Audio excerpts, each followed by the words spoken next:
Et que le Seigneur vous bénisse. Amen. Nous rendons grâce au Seigneur pour tout ce qu'il fait pour nous. De voir le frère Lougnon qui est arrivé. Amen. Le frère Julius aussi, ça fait un petit moment. On ne l'a pas vu. Le frère Lizzie Noël, qui est aussi venu de son lieu de travail. Vers le Pont-du-Goût, Alléluia. Je pense que c'est Kanda, dans un village de Kanda. Le dimanche, je prends et notre bien-aimée sœur, sa femme n'était pas là. Le dimanche, le pasteur de Dija qui nous a donné un bon message. Le message était simple, mais utile. Et ce que je veux, c'est la bonne vie que mènent les enfants de Dieu. Amen. Le comportement. Et nous pensons que Dieu, dans sa grâce, nous interpelle. Je pense que le vendredi passé, si je me trompe, nous avons eu à parler de la colère. Ce sont des choses dont nous devons pouvoir nous battre afin de les extirper du milieu de nous. Dieu nous donne les moyens. Et c'est ça aussi la marche chrétienne, le combat de la foi. On ne dit pas que les choses sont faciles. Il n'y a rien de facile. Même manger est un travail. Amen. Vous voyez sur la terre des hommes tout petits. Il y en a tellement qui sont contents, et puis la joie les apporte. Et puis qui cuisent.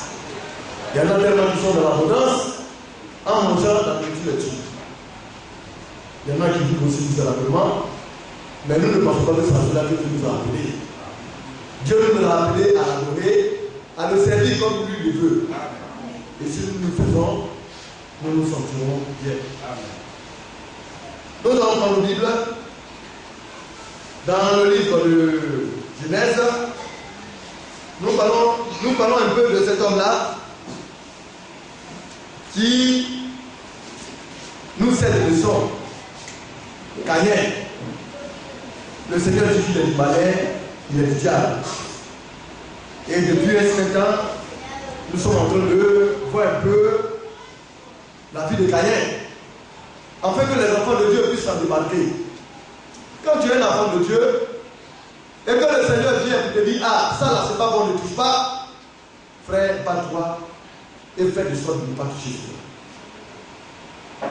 Alors tout ce que le Seigneur nous donne, c'est pour nous. Ce n'est pas que nous puissions écouter, et puis une fois sortis d'ici, nous mettons cela au placard.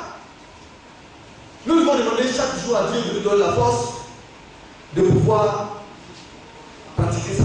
Amen. Donc, dans le livre de Genèse, le chapitre 4, que nous allons lire,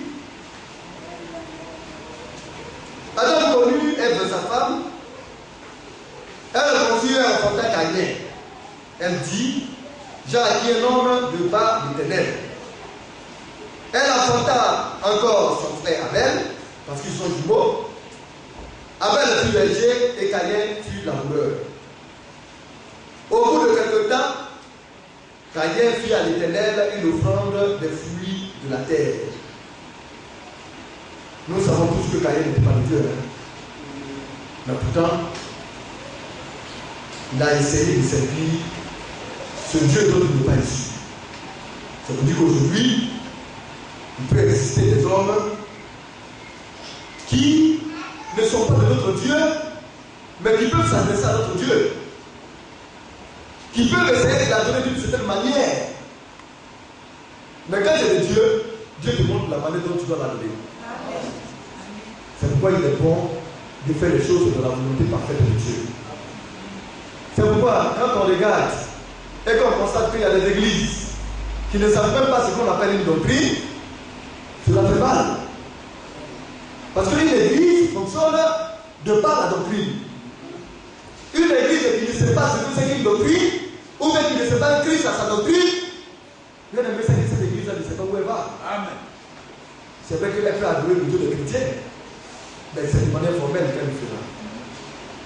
C'est pourquoi le messager a parlé de la dénomination. La dénomination, c'est l'organisation de l'être humain vis-à-vis de Dieu. On fait un culte selon soi-même pour plaire à un Dieu. Dieu ne veut pas qu'on fasse quelque chose pour lui plaire. Mais lui, il veut que nous fassions ce qui lui plaît à lui. Amen. C'est pourquoi il est bon de connaître la doctrine de Christ et d'image. Et c'est ce que Caïn, vous voyez, notre frère dans la chair, parce qu'il est notre frère en chose en Ève, n'est-ce pas? Et Abel de son côté emplit une des premiers-nés de son troupeau et de la graisse. L'Éternel apporta un regard favorable sur Abel et sur son offrande, mais il ne porta pas un regard favorable sur Caïn et sur son offrande. Dieu est souverain. Il fait ce qu'il veut, il décide de quoi de ce qu'il veut. Ce n'est pas l'homme qui va lui dire, Seigneur, je voudrais que tu fasses ça pour moi, j'aimerais que tu fasses ceci. Non, ce n'est pas important. Alléluia. Et de même, quand nous venons dans la maison de Dieu, quand nous marchons, vous voyez, dans la place de Dieu, ce n'est pas ce que celui-là va dire qui est important. Celui qui a côté de soi, il peut penser ce qu'il veut, mais qu'est-ce que Dieu pense de toi? Amen. Si ce que Dieu pense de toi est bon, alors tant mieux. L'homme va te rejeter, mais tu n'auras pas de délit parce que Dieu t'aime. Parce que tu es dans la voie de Dieu. Amen. Alors Dieu n'a pas approuvé l'offrande de Caïn. Mais il a approuvé celui, vous voyez, celle d'Abel. Caïn prit très irrité et son visage fut abattu. Alors nous avons parlé de la colère, n'est-ce pas? Et l'Éternel dit à Caïn, pourquoi es-tu irrité? Vous voyez, Dieu, c'est un bon père qui nous parle. À chaque fois, quand il y a une situation qui se présente, Dieu nous ramène. Mais pourquoi? Parce qu'il nous aime. Il y en a qui pensent que Dieu les aime plus que l'autre. C'est faux. Dieu aime toutes les chacun d'entre nous. Amen. Même si ça ne va pas, il t'aime. Et il fait de sorte que ça puisse aller chez toi. Donc, ne pensons pas que nous sommes meilleurs, ou bien nous avons plus de privilèges. Non. Dieu nous aime. Le Seigneur Jésus-Christ n'est pas venu baisser une quantité de sang pour un individu et puis une autre quantité de sang pour un autre individu. C'est la même quantité de sang qui a été baissée pour tous. Amen. La grâce coule à flot pour tout le monde. Alléluia. Alors Dieu, un bon père, s'est adressé à Caïn. Mais pourquoi tu es fâché? Caïn. Mais s'il y a une situation que tu ne comprends pas, mais il faut remédier. Et il y a beaucoup qui ne comprennent pas encore cela. Quand on apprécie une situation, mais ton appréciation ne veut pas dire que ce que tu dis est la vérité. Une chose se passe. Mais au lieu d'aller vers pour t'enquérir, tu te retires, tu m'amendes, tu boutes, tu te plains, et tu classes ton frère, tu le méprises. Tu ne peux même plus avoir quelque chose à faire avec lui. Mais est-ce que c'est à cela que Dieu t'a appelé? Si quelque chose se passe, va vers ton frère. Approche-toi de lui pour t'enquérir la situation. Nous devons toujours apprendre. Parce que ce que nous faisons, nous devons faire de sorte que le jugement de Dieu ne puisse pas s'abattre sur nous. Est-ce que quand je me dis ça, est-ce que ce que j'ai dit là, est-ce que c'est la réalité? Est-ce que mon frère est comme ceci? Mais quand une situation se passe, je ne comprends pas. Mais elle se passe par rapport à moi. Moi, je n'apprécie pas ce qui est autour de moi. Mais je peux mal juger mon frère. Alors que mon frère, certainement, ne s'est pas mis de telles conditions pour apprécier la chose. Nous devons être témoins. C'est pourquoi le chrétien va aller toujours vers son frère. Amen. Le chrétien doit aller toujours vers Dieu, son Père. Amen. Si le Seigneur dit telle chose de d'abord, le Seigneur, lui, il dit que ce n'est pas bon. Mais il ne dit pas forcément parce qu'il a dit que ce n'est pas bon. Alors, automatiquement, toi, il sait que tu as besoin de force pour cela. Qu'est-ce qu'il désire? C'est une unité. Il sait que quand une situation difficile arrive, pour un enfant de Dieu d'en sortir, c'est difficile. Il paye d'abord, il tombe, il se relève, il se débat. Le Seigneur sait cela. Mais le Seigneur désire une certaine disposition de la part de la personne. Quelle est ton attitude? Est-ce que tu veux en sortir? Est-ce que tu regrettes? Est-ce que tu reconnais que ce que tu as fait est mal? Est-ce que tu te bats pour en sortir? Est-ce que le Seigneur regarde? Mais quand le Seigneur parle, alors tu devais du bizarre. Le joli visage que Dieu t'a donné, ton visage commence à se serrer, tu es comme un homme qui est constipé, tu commences à te fâcher avec tout le monde, on ne comprend rien. Pourquoi? Parce qu'on t'a reproché quelque chose. Mais Dieu veut que tu changes. C'est pourquoi le reproche est venu vers toi. Dieu peut venir directement, comme il peut utiliser un individu quelconque pour lui reprocher. Si tu es de Dieu, en toute humilité, tu vas prêter l'oreille à ce que tu dis à ton frère. Mais Caïn n'a pas compris cela. Quand le Seigneur, même le Dieu de gloire, le Tout-Puissant, celui qui peut changer les circonstances et les temps, celui qui peut renverser n'importe quoi, celui qui peut changer le comportement des hommes, quand il est venu vers lui, il a méprisé le conseil de Dieu. Il s'est fâché. Mais lui, il ne fait pas à Dieu. Il ne peut rien faire à Dieu. Alors, même Dieu, il nous instruit en tout. Un bon père, tel que le bon père parle, c'est comme ça qu'il nous parle. Il ne nous montre pas un comportement mauvais. Le Seigneur ne nous a jamais appris à nous orienter vers le mal. Même dans son langage est assaisonné et mesuré. Lui-même qui est Dieu. Regardez comment il a parlé avec Caïn. Il a parlé fraternellement à Caïn, amicalement à Caïn. Il a parlé à Caïn comme un père par un fils. Mais qu'est-ce que Caïn a fait de cela? L'Éternel a dit à Caïn, pourquoi es-tu irrité? Pourquoi tu es fâché? Et pourquoi ton visage est triste? Et ta voiture? Vous voyez? Pourquoi? Mais c'est parce qu'il se soucie. C'est parce qu'il s'inquiète pour lui. C'est parce qu'il se dit qu'il revienne. Maintenant, si un frère a des problèmes, toi, homme, tu peux l'aider. Mais souvent, nous qui ne pouvons pas l'aider, c'est nous qui parlons beaucoup sur la personne. Il est comme ceci, il a fait ceci, il est ainsi, il est comme ça. Mais tu peux faire quoi? Tu peux lui raconter quoi?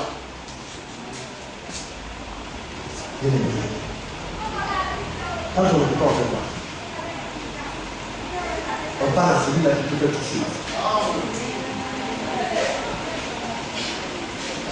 Certainement, si tu agis bien, le Seigneur l'interpelle, hein?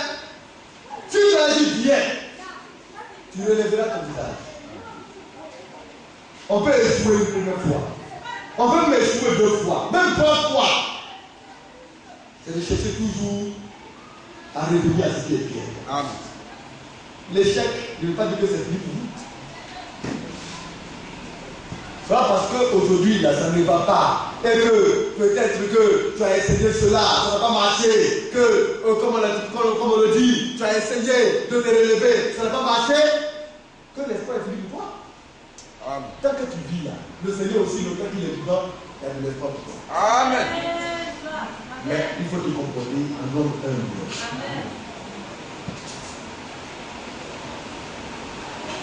Si tu agis mal, le péché se couche à ta porte, à la porte. D'abord, le Seigneur a tout détaché, tout nous a été donné. Le Seigneur te parle. Si tu n'écoutes pas, contraire de ce que lui te dit, la première chose qui se passe d'abord, c'est que le péché vient se toucher à la porte. Il faut me traverser quand tu rentres. Il faut me traverser quand tu sors. Il faut continuer de me traverser. Si tu pars, tu sors, et que tu vas écouter la voix de Dieu, et que tu viens, tu vas me chasser. Si tu ne vas pas écouter, c'est que je me rapproche de toi. C'est le mal tactique de Dieu. C'est ce qui est mauvais qui intéresse le péché. Alors, et ce désir se porte vers toi. Mais il veut rentrer chez toi. Il veut rentrer dans ta maison. Ta maison, c'est ton corps. C'est ta vie. Il veut venir habiter en toi. Alors il vient à la porte. Et ce désir se porte vers toi. Mais toi, domine sur lui. Apprends pas. En agissant, selon que le Seigneur demande de grâce. Amen. Nous allons prendre le livre de Proverbes, le chapitre 12. Nous avons lu cela la fois passée.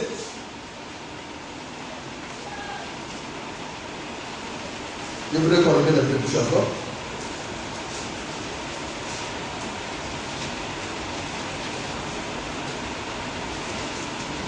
Proverbe 12, le verset 15.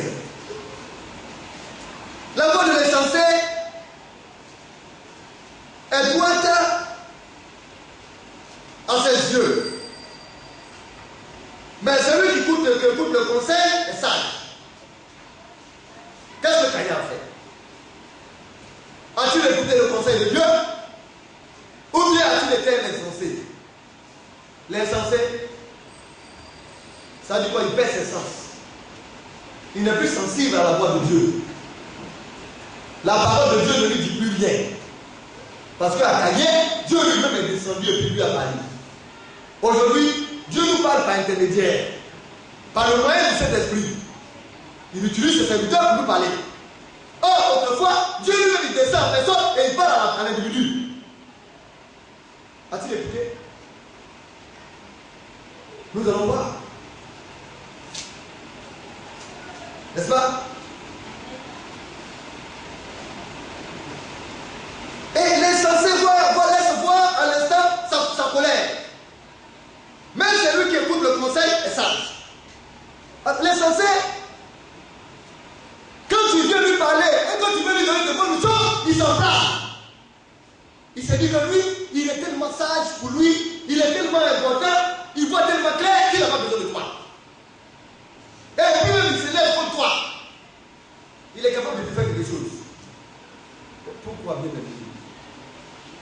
Pourquoi nous allons nous faire du tort? Nous sommes frères et sœurs. Est-ce que j'ai besoin de parler mal à mon frère? Est-ce que j'ai besoin de serrer mon visage? Est-ce que j'ai besoin d'être ce que Dieu n'est pas de me faire de toi? Ou bien est-ce que j'ai besoin d'être ce que Dieu n'a pas fait de moi? Nous sommes des fils et des filles de Dieu. Amen. Dieu ne nous a pas décidé à cela. Mais dites là-bas la joie devant la joie. Amen. C'est écrit. Parce que dans la maison de Dieu, là, nous venons pour recevoir la joie. Amen. Mais celui-là qui est en joie, c'est que dans l'intérieur de lui, tout en fait. Est-ce que vous allez voir quelqu'un, vous pouvez voir quelqu'un qui est élevé ou bien qui a des difficultés à être en joie? Mais si ta vie se porte bien spirituellement, la joie sera en toi. C'est pourquoi il faut demander la joie. Bien aimé, comprenons ce que Dieu pour que nous soyons. Donc, pourquoi Dieu veut polluer l'air? Je vais faire autre chose que Dieu voudrait qu'il soit. Mais celui qui écoute le conseil est sage. L'insensé laisse voir à l'instant sa colère, mais celui qui cache un outrage est un homme prudent. Alors, est-ce que ce n'est pas un peu ce que Caïn a fait? Nous allons voir, nous le trouvons dans Genèse.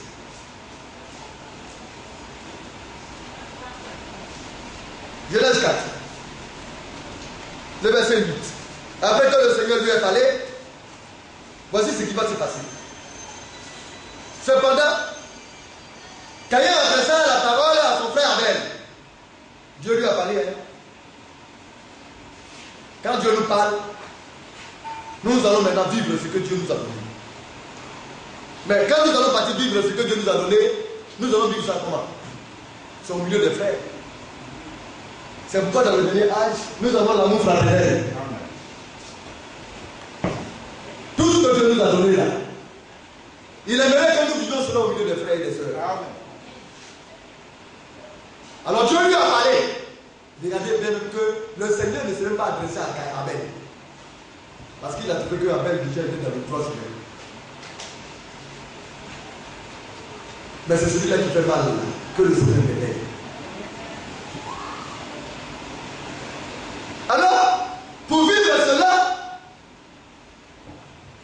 Caïn est allé vers son frère Abel. Il a laissé la parole à son frère, mais comme il était dans les champs, Caïn se jeta sur son frère Abel et le tua. Regardez où ça coulait la poignée. Loin. Il est devenu meurtrier. Mais quand tu agis et que tu commets un acte, il y a les conséquences de l'acte. L'Éternel dit à Caïn, où est ton frère Abel? Est-ce que c'est parce que le Seigneur ne sait pas? Mais le Seigneur encore use encore de bonne manière. Malgré que nous agissons mal, le Seigneur revient vers nous encore. Quand il s'est fâché, le Seigneur est venu vers lui. Il lui a montré la voie, il n'a pas écouté. Il est parti commettre un meurtre. Même dans le meurtre, le Seigneur a décidé de le racheter. Mais où est ton frère Abel? Le Seigneur aimerait qu'il lui dise, mon frère m'a fâché. J'étais en train de parler avec lui, et puis il m'a fâché, on s'est battu, il ne sait pas, et puis je l'ai tué. Le Seigneur m'a dit, mais pourquoi tu as fait ça? Si tu répondais, le Seigneur allait le dire.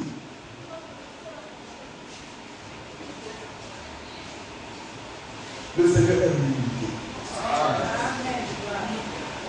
C'est le sujet même que je voudrais que l'on voit aujourd'hui, si Dieu le veut.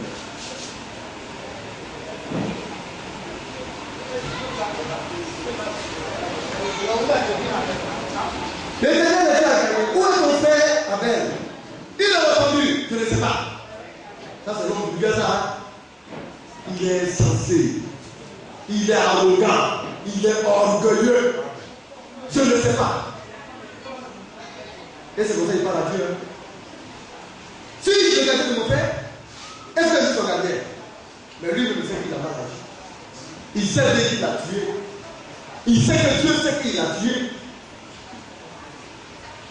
Mais en plus de cela, il progresse, il prospère mal.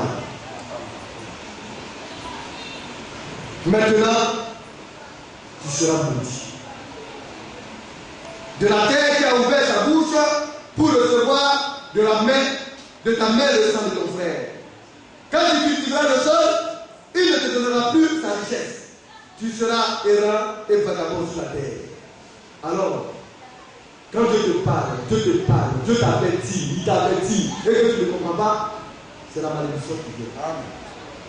Mais bien aimé, un enfant de Dieu n'est jamais maudit. Amen. Et ça nous faut comprendre. Mais entre nous, si nous sommes des enfants de Dieu, et que la malédiction n'est pas pour nous, donnons des fruits dignes des enfants de Dieu. Amen.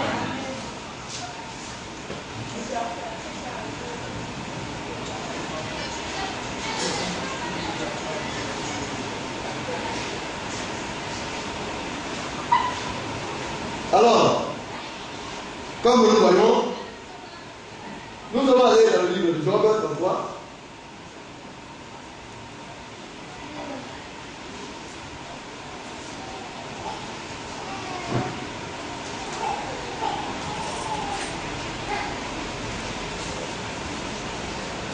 Job 33, le verset 14. Dieu parle cependant tantôt d'une manière et tantôt d'une autre.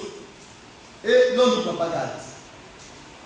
Tantôt d'une manière, tantôt d'une autre. Comment? C'est-à-dire tu ne veux pas savoir par quel moyen Dieu a envie de te parler. Dieu veut te parler dans l'enseignement. Dieu veut te parler à la prédication. Dieu veut te parler dans une exhortation. Ça l'église.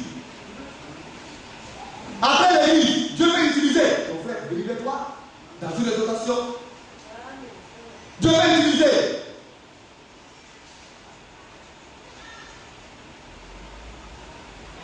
Dieu veut utiliser.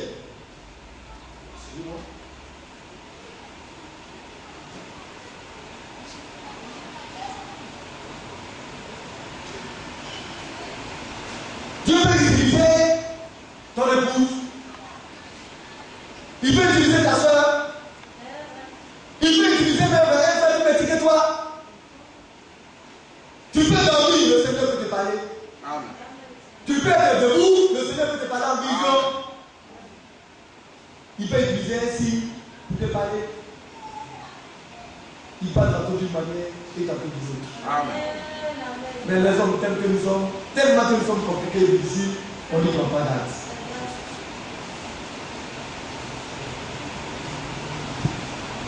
Il ne parle pas des songes, pas des visions nocturnes.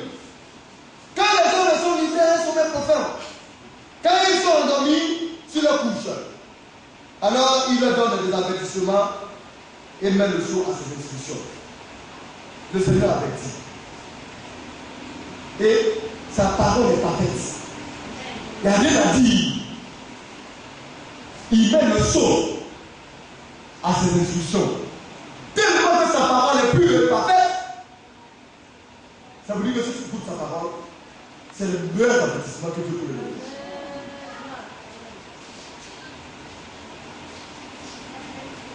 Afin de détourner l'homme du mal et de le préserver de l'orgueil.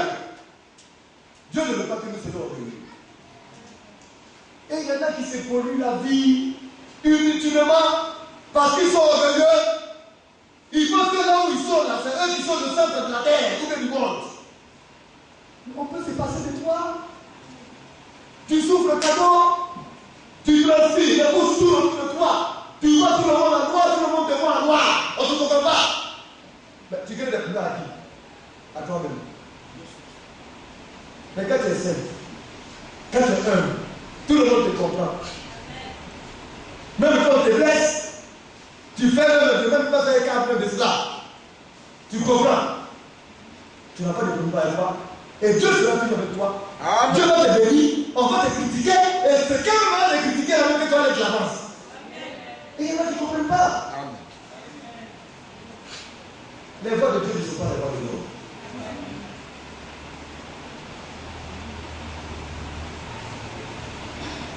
Afin de garantir son âme de la force et sa vie de coups de terre. Nous allons aller dans le proverbe encore.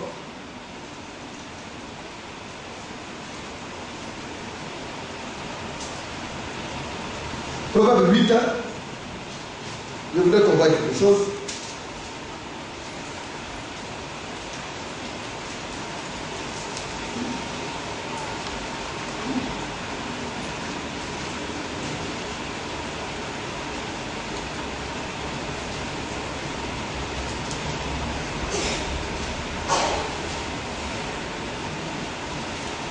Le verset 32. Et maintenant, mes fils, écoutez-moi, mes filles, mes fils, mes enfants. Quand Dieu parle de ses fils, ce sont ceux-là qui aiment l'écouter, à l'écouter et à faire ce qu'ils désirent. Écoutez-moi. Et heureux ceux qui observent les voix de Dieu, les voix de sa parole. Ceux qui les observent, ils sont privilégiés, ils sont heureux. Veux-tu être heureux? Si on dit qu'il veut être heureux, rentre comme ça. C'est bon, hein?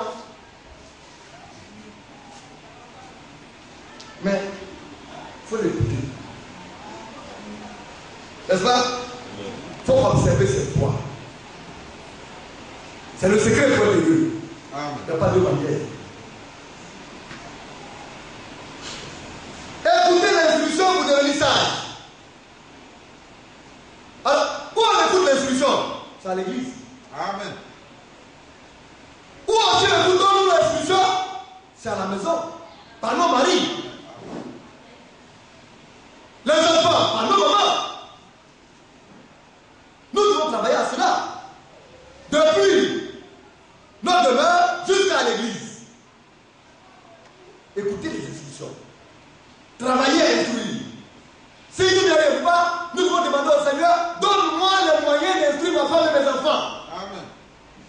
On ne va pas te blâmer parce que tu dis n'arrive pas, mais il faut commencer par demander. Parce que le secret pour aller à l'enlèvement, on passe par là. Le Seigneur ne va pas venir chercher les insensés, mais le Seigneur va venir chercher les vieilles et sages. Amen. Or, on nous apprend ici le chemin de la sagesse. Ça passe par la voie de l'instruction. Et Caïn a évité ça.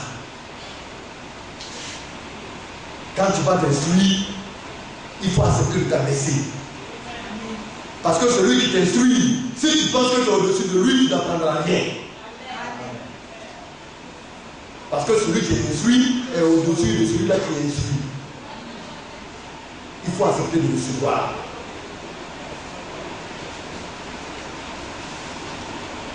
Ne le rejetez pas. Et l'homme qui m'écoute, encore privilégié. Mais, comme je parlais à ma bien-aimée, mais la femme, le Seigneur va regarder comment? Il y a des sœurs qui se lèvent. Non, moi je veux plaire au Seigneur. C'est pas toi, il veut plaire. Mais tu n'as rien compris. Dieu dit, pour me plaire, il a fait passer par lui. Il faut lui plaire. Amen. Tu vas au ciel. Tes regards là-dedans se braquer vers ton homme. Lui, il doit dominer sur toi. Quand tu vas accepter d'être soumise, alors tout ce que tu voudras, le Seigneur fera pour toi. Amen. Il y a des sœurs. Il y a des frères, des sœurs qui n'arrivent pas à avoir telle chose, telle chose. Il y en a qui veulent avoir des enfants. Il y en a qui veulent avoir un bien-être. Aussi longtemps que vous ne serez pas entièrement soumis à votre mari, ce bonheur-là ne vous traversera pas. Chacune a ses épreuves. Il y a des sœurs, Dieu lui a fait la grâce. Et de toi, elle fait bien. Enfant, ça sent seulement. Mais Sarah, c'est fait, papa, mais. Mais ça va ne pas être mieux. Amen. C'est vos mères. Amen. Votre mère. Donc le Seigneur a demandé à ce que vous suiviez les hommes. Amen. Nous devons comprendre que tout ce que le Seigneur fait, c'est pour notre vie. Amen.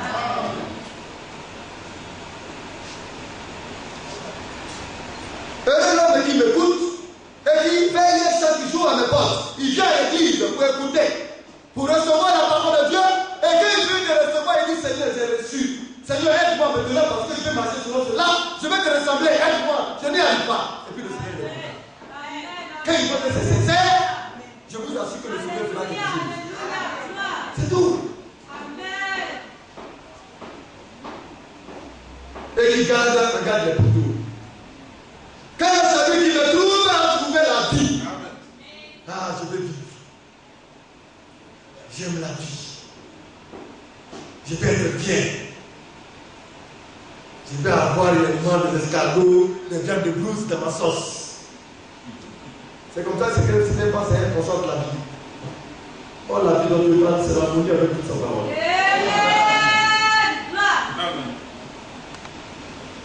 Et il obtiendra la faveur de Dieu. Bien aimé, si Dieu est favorable, qu'est-ce qui peut t'arriver?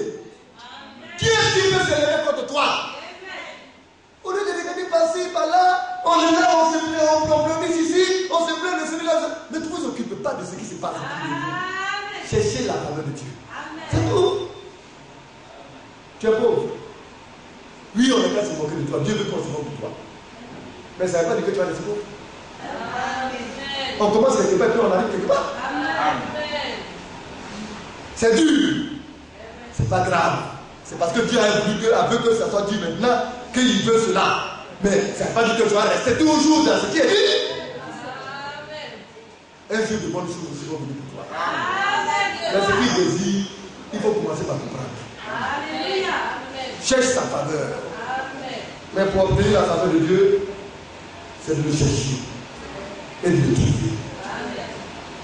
Alléluia. Amen. Bien aimé.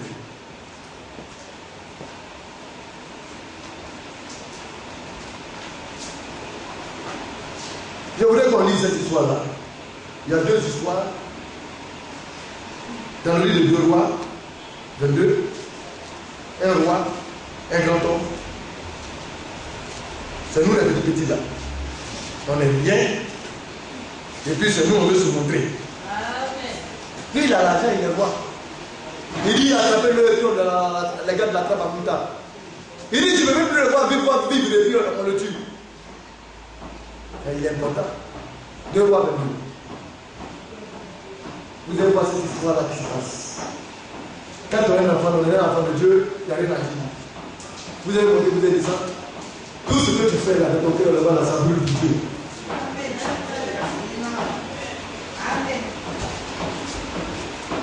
Vous avez entendu ça? À partir du verset 8. Amen. Amen. 2 Rois chapitre 22, à partir du verset 8. Alors, Élisha, le souverain sacrificateur, dit à Shaphan, le secrétaire, j'ai trouvé le livre de la loi dans la maison de l'Éternel. Et Élisha donne le livre à Shaphan. Et Shaphan le lut. Donc, dans les réparations du temple, vous voyez, les autres rois ont existé, ils ont fait des choses. Même le livre de Dieu, même on l'a balancé, ça quelque part, les autres ne s'en préoccupent pas. Et puis ce roi-là, il est venu au pouvoir. Et quand il est venu au pouvoir, la première chose qui l'a intéressé, c'est comment faire la réflexion de la maison de Dieu, comment faire les choses que la maison de Dieu soit agréable, pour que les enfants de Dieu s'y sentent pour adorer bien Dieu. Quand on adore Dieu, la maison de Dieu doit nous préoccuper d'abord avant nous préoccuper.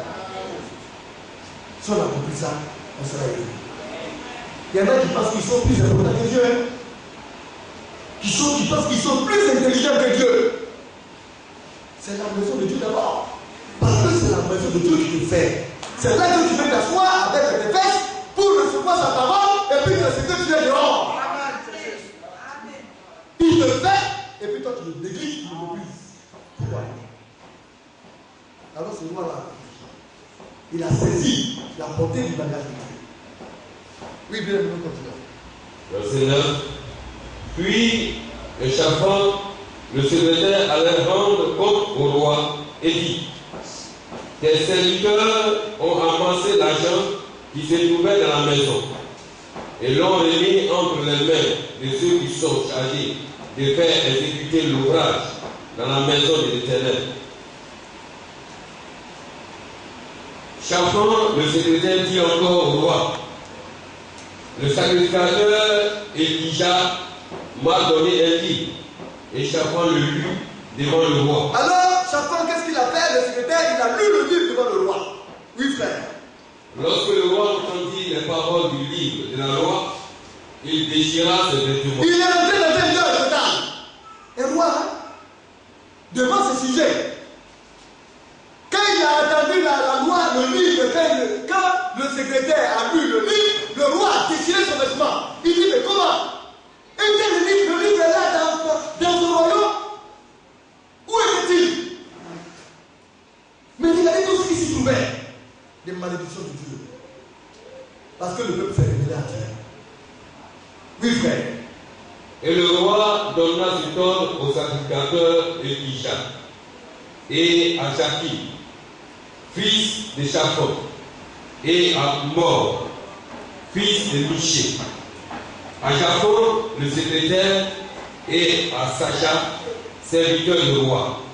Allez, consultez l'Éternel pour moi. Allez, dépêchez-vous. Allez consulter son Dieu. L'Éternel a pouvoir. Je vais entendre la parole de Dieu. Je vais entendre le conseil de Dieu. C'est vraiment le Seigneur fâché. Oui, frère. Allez consulter l'Éternel pour moi, pour le peuple et pour tout Juda, au sujet des paroles de ce livre qu'on a trouvé. Car grande est la colère de l'Éternel qui s'est enflammée contre nous, parce que nos pères n'ont point obéi aux paroles de ce livre et n'ont point mis en pratique tout ce qu'il nous dit d'être prescrit. Donc Dieu aussi se fâche. Si nous refusons de faire ce que Dieu ne veut pas, il va se mettre en colère contre nous. Quand est-il la première frère qui n'aime pas sa femme, Dieu va se mettre en colère. Quand est-il la première soeur qui n'est pas soumise, Dieu se mettra en colère. Vous voyez, on a beaucoup de travail à faire. Arrêtons les choses utiles. Travaillons notre vie. Ton bien-être dépend de ça. Souvent, on regarde ce que l'autre doit faire, mais on ne regarde pas ce qu'on doit faire. Tu n'as pas regardé ce que ton frère doit faire. Fais ce que tu as à faire. Et lui, il fera ce qu'il a à faire. Nous devons être bien. Parce que Dieu voulait que nous soyons bien. Oui, frère, nous continuons. Verset 14. Le sacrificateur Elisha, Ashikam, Akbor, Shaphan et Azachab allèrent auprès de la prophétesse Hulda. Hulda était une sœur, une prophétesse, que Dieu utilise, elle prophétise, elle parle de la part de Dieu. Tellement que sa vie était sanctifiée, tellement qu'elle était ordonnée, que tout le monde reconnaissait que Hulda était utilisée par le Seigneur. Mais Hulda ne lisait pas la parole de Dieu, elle ne prêchait pas la parole. Mais seulement, quand Hulda prie, Seigneur, voilà des hommes sont venus, Dieu lui dit, Hulda, va leur dire ça. Elle prophétise. Alléluia. Elle prophétisait de la part de Dieu. Amen. On peut trouver une sœur prophétesse. Pourquoi il n'y aura pas de prophétesse à l'église de France? Le don de prophétie est donné. Amen. Mais c'est dangereux quand une sœur a le don de prophétesse, c'est bien dit n'importe comment, elle parle n'importe comment, elle se comporte n'importe comment, elle devient dans Dieu pour le peuple. Parce que quand Dieu va lui parler, tout le monde, ça va que Dieu lui a parlé. Tous les secrets que Dieu va lui donner, ce sera dans chaque foyer. Et puis on commence à se moquer du frère ou bien de la soeur dont Dieu lui a révélé les secrets. On va où? Où je ne pas ici? C'est une bonne soeur. Oui, frère. Hulda, femme de Shalom, fille de Tishba, fille de Haba, gardienne des vêtements, elle habitait à Jérusalem, dans l'autre quartier de la ville. Donc, elle avait son mari, hein. C'était une soeur qui était mariée. Son mari s'appelait Shalom. Hulda était une femme bien soumise, agréable, intéressante. Et Dieu lui parlait bien. Dieu a regardé, a laissé les sacrificateurs, hein. C'est vraiment qu'il y a des prophètes, il les a laissés. Mais ceux-là qui sont partis, là, il y a un sacrificateur dedans. Si les soeurs se comportent bien, le don là va être vraiment activé par Dieu. Dieu même va dire à ses serviteurs, pasteur, toi tes serviteurs, allez-y voir ma servante. Dieu va le dire. Même dans le message aussi, ça devient évangile parce que quand Dieu parle beaucoup par rapport à nous, arrivé un jour maintenant, Dieu me dit trop maintenant, je vais prêcher.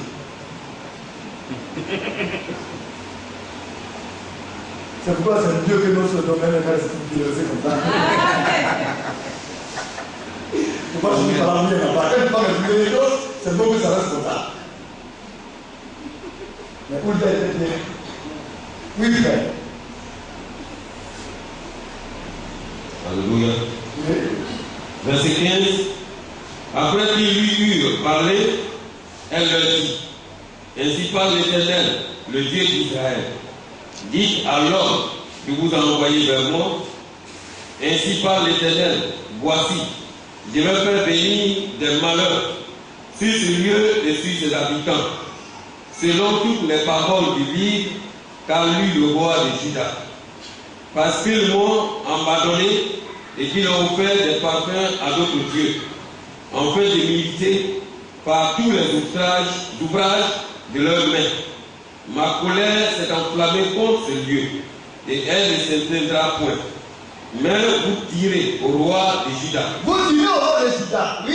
Qui vous a envoyé pour consulter l'Éternel. Qui vous a envoyé pour consulter l'Éternel. Ainsi parle l'Éternel, le Dieu. Alors il prophétie maintenant est venu pour le roi de Juda. Oui, frère. Ainsi parle l'Éternel, le Dieu d'Israël. Oui. Au sujet des paroles que tu as entendues. Parce que ton cœur a été touché. Parce qu'il a été touché par Dieu. Par la parole qu'il a entendue.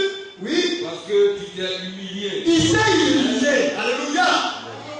Nous devons apprendre à nous humilier. Oui. Quand est-ce que nous allons prendre conscience qu'en nous, il y a des choses qui ne vont pas. Alors, apprendre en fait à nous, on a baissé au devant de Dieu pour dire Seigneur, je reconnais mon état empirique et pouvoir. C'est ce qu'il cherche. Dieu aime ça, c'est ce qu'il veut. Tu es tellement miné par des mauvaises dans ta vie. Pour te rendre léger, agréable. Vous voyez, aimé de tout le monde et apprécié de tous. Dieu veut faire ça pour toi. C'est lui qui change la malédiction à bénédiction. Mais tu es là, tu dis que ça ne va pas. Mais tu viens pourquoi ici? Si tu viens là, c'est parce que ça peut aller. C'est parce que tu sais que Dieu peut faire quelque chose de plus. C'est autant d'éléments. Tu lis au-devant de lui. Et quand tu t'humilies, l'humilité a toujours été précédée de la gloire. A toujours précédé du moins de la gloire. Si tu t'humilies, c'est qu'il ne va pas là-bas aller de tu vas aller là. Dieu est juste comme ça. Oui, bien aimé. Parce que tu t'es humilié devant l'Éternel en entendant ce que j'ai prononcé contre ce livre et contre ses habitants, qui seront un objet d'émouvance et de malédiction, et parce que tu as déchiré tes vêtements et que tu as pleuré devant moi, moi aussi j'ai entendu, dit l'Éternel. Donc le roi a pleuré. Il est rentré en lui. C'est sa vie qui en dépendait. La vie des rois en Israël était soit dirigée par Dieu ou bien était contrôlée par Dieu. Mais ce que Dieu regardait au niveau des rois, c'était leur humilité. Un roi qui était disposé à s'humilier au devant de Dieu a été toujours un bon roi. Amen. Un enfant de Dieu qui apprend l'humilité, qui apprend à reconnaître, à entrer en lui et à récapituler ce qu'il ne va pas et à parler sérieusement à Dieu, Dieu va faire devenir un des meilleurs. Amen. Gloire. Alléluia. Et puis maintenant, vous, frères, qu'est-ce que vous avez à regarder à travers votre frère? Si ça ne va pas là, ça te regarde. Son père, il prend soin de lui, il a le rétablira. Vous regardez les frères de travail, tous ceux qui sont mal à l'aise. Si il peut faire quelque chose pour lui faire. Mais pourquoi tu vas l'empêcher d'être à l'aise dans la maison? Amen. Gloire. Elle peut être à l'aise. Alléluia. C'est ça la marche chrétienne. L'amour de Dieu, là, c'est cela. Amen. On n'encourage pas les frères à vivre mal parce qu'ils ne se sentiront pas bien s'ils vivent mal. Mais ceux-là qui vivent bien aident ceux qui vivent mal. Amen. Gloire. Bien aimé, les gens qui savent que nous allons nous